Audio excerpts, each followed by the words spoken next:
The Verith called it the hollow marking. A child born without wings was considered incomplete, not broken, the elders insisted, but unfinished. A soul that had not yet earned its full form. It was not cruel, exactly. The Verith were not a cruel people. But the language they used for wingless children carried weight that no amount of careful phrasing could fully conceal. Unearned. Waiting. Still becoming. Lyra had been called all of those things since the day she was born. She was 7 cycles old when the human arrived on Verith Station, and she had already learned not to look at the sky when the other children spread their gold-veined wings in the morning light. She had learned to fold herself small in doorways, to keep her back to the wall so no one would see the smooth shoulder blades where the wing buds should have been. She had learned that silence was easier than explanation. The human's name was Marcus Osei. He came as part of the diplomatic exchange program, a structural engineer by training, seconded to the station's infrastructure division. He was a quiet man, brown-skinned, broad-shouldered, with the kind of stillness that people sometimes mistook for patience, but was actually something more active than that. He noticed things. He cataloged them without making a show of it. He noticed Lyra on his 3rd day on the station. She was sitting alone on the lower observation deck, legs dangling over the edge of the platform, watching the other children chase thermal currents 3 levels above. She was not crying. She had stopped doing that in public some time ago. She was simply watching, with the flat, careful expression of someone who had practiced not wanting something for so long they had nearly convinced themselves it was working. Marcus sat down beside her. Not close. He left space. "That looks fun," he said, nodding toward the flyers.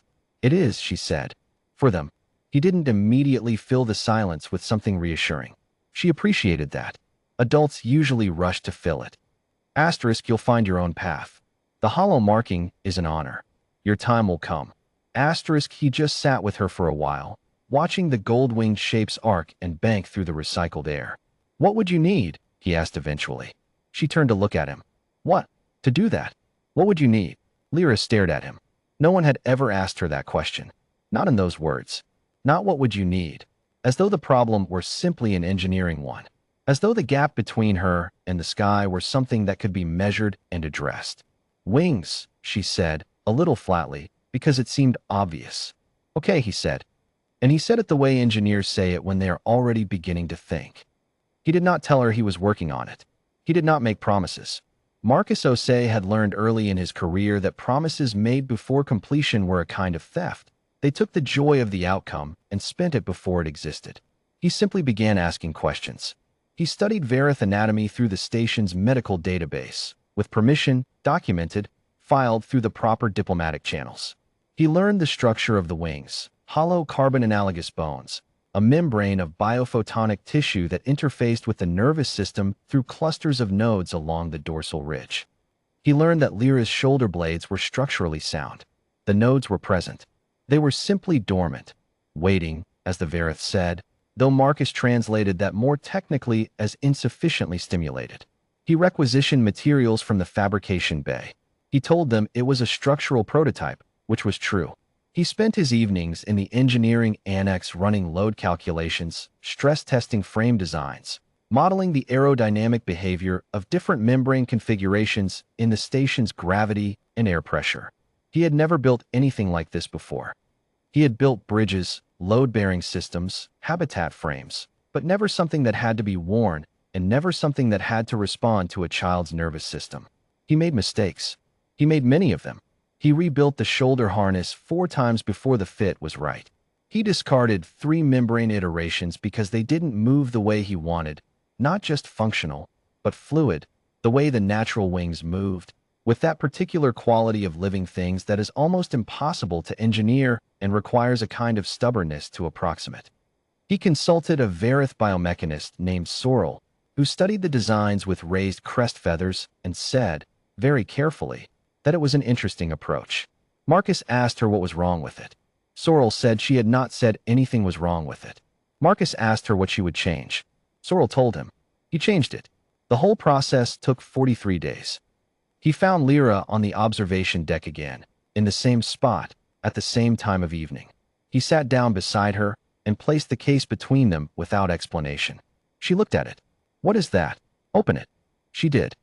Inside, folded with the careful geometry of something made to be unfolded, were the wings. They were not identical to Varith's wings. He had not tried to make them identical, because that would have been a lie, and Marcus did not build lies. They were human-made, which meant they carried the marks of human making. Precise, slightly asymmetrical in the way that handcraft always is, the frame joints finished with a smoothness that came from someone who cared about the edge. The membrane was a deep amber that shifted toward copper in direct light. At certain angles, it caught the glow of the station's overhead panels and threw warm patterns across the floor. Lyra said nothing for a long time. "They won't be like theirs," Marcus said. "They'll work differently. The response lag will be about a quarter-second longer than native wings until you're used to them.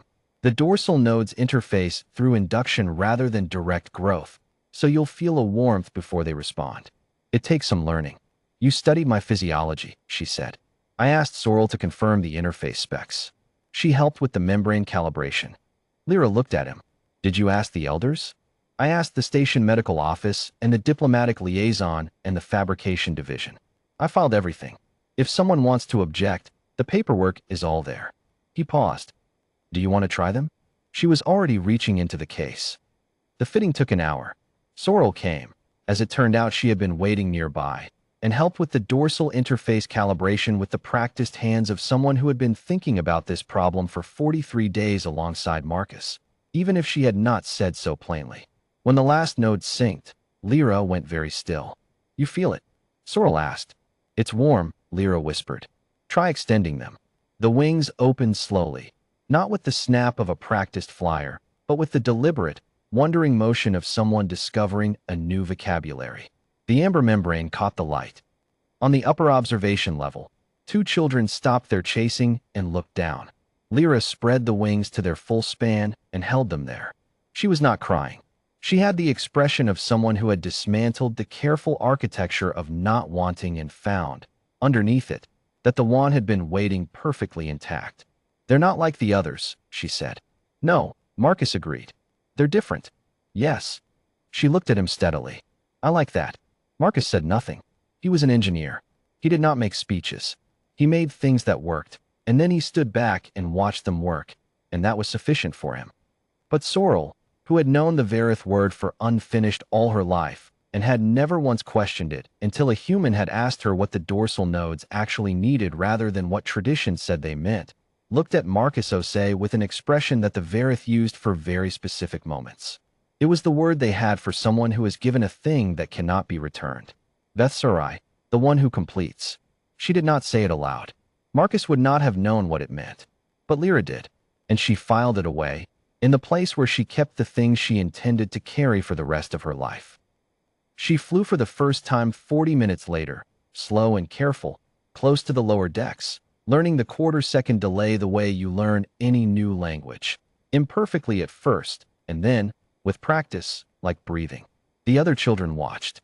And then, one by one, they came down to fly beside her.